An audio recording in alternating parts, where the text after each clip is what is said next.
Assalamualaikum warahmatullahi wabarakatuh. Let me introduce myself. My name is Ardan Imam Rashid and today I'm gonna talk about uji normalitas.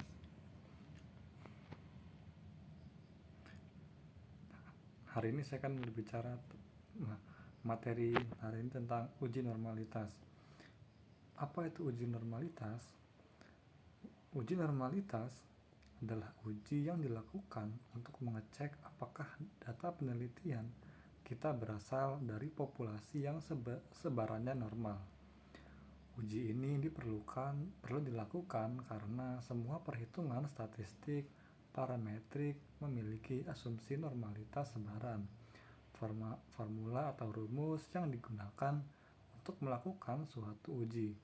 T-test misalnya dibuat dengan mengasumsikan bahwa data yang akan dianalisis berasal dari populasi yang sebenarnya normal.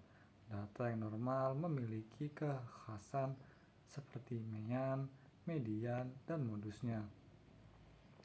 Memiliki nilai yang sama.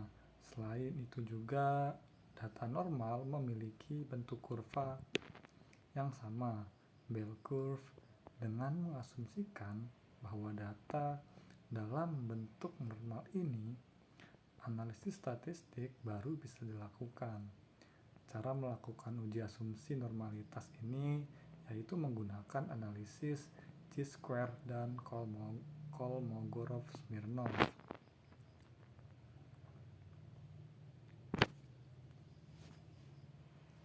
Next.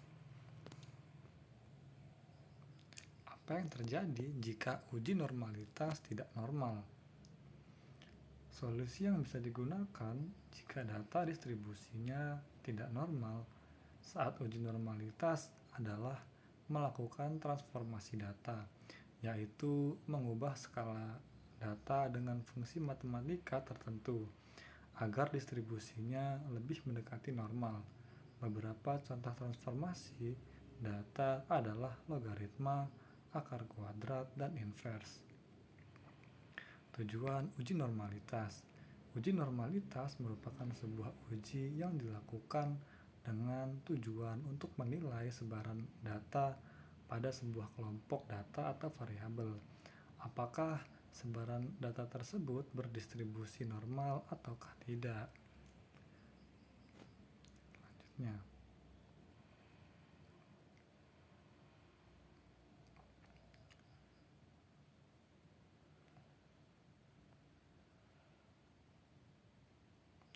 bagaimana cara melakukan uji normalitas?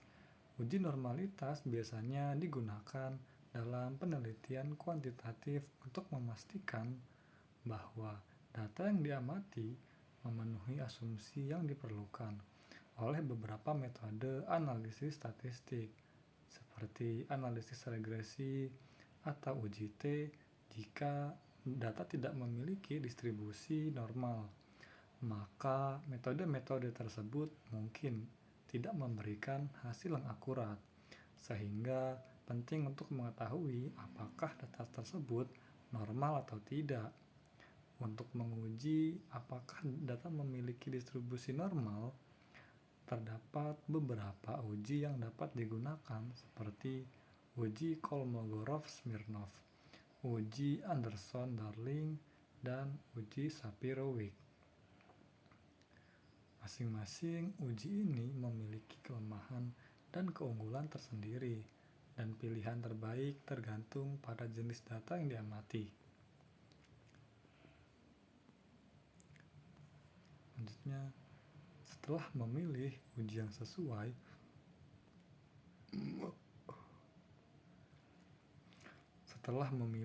sesuai, Anda perlu menghitung nilai uji dengan menggunakan formula sesuai. Untuk uji Kolmogorov-Smirnov, misalnya formula yang digunakan bisa kita lihat sebagai berikut. D sama dengan max F kali X. Seperti itu contohnya. Penjelasannya sebagai berikut.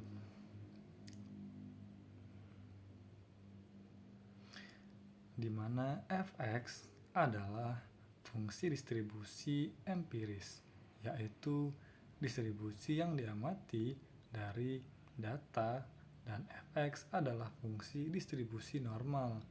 Setelah menghitung nilai uji, Anda perlu menentukan apakah nilai tersebut signifikan atau tidak. Untuk melakukan ini, Anda perlu menentukan tingkat kepercayaan yang Anda inginkan, misalnya 95%, dan mencari nilai P pada tabel uji yang sesuai dengan jumlah sampel yang Anda miliki. Jika nilai P lebih kecil dari tingkat kepercayaan yang Anda pilih, maka Anda dapat menolak hipotesis nol, yaitu bahwa data memiliki distribusi normal, dan menyimpulkan bahwa data tersebut tidak memiliki distribusi normal. Sebaliknya, jika nilai P lebih besar dari tingkat kepercayaan yang Anda pilih, maka Anda tidak dapat menolak hipotesis nol dan harus menyimpulkan bahwa data tersebut memiliki distribusi normal. Kesimpulan, uji normalitas adalah proses statistik yang digunakan untuk menguji apakah data dalam sampel mengikuti distribusi normal atau tidak.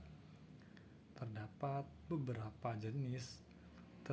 beberapa metode yang dapat digunakan untuk menguji normalitas, termasuk uji normalitas Kolmogorov-Smirnov, uji normalitas Sapir-Whorf, dan uji normalitas Anderson-Darling.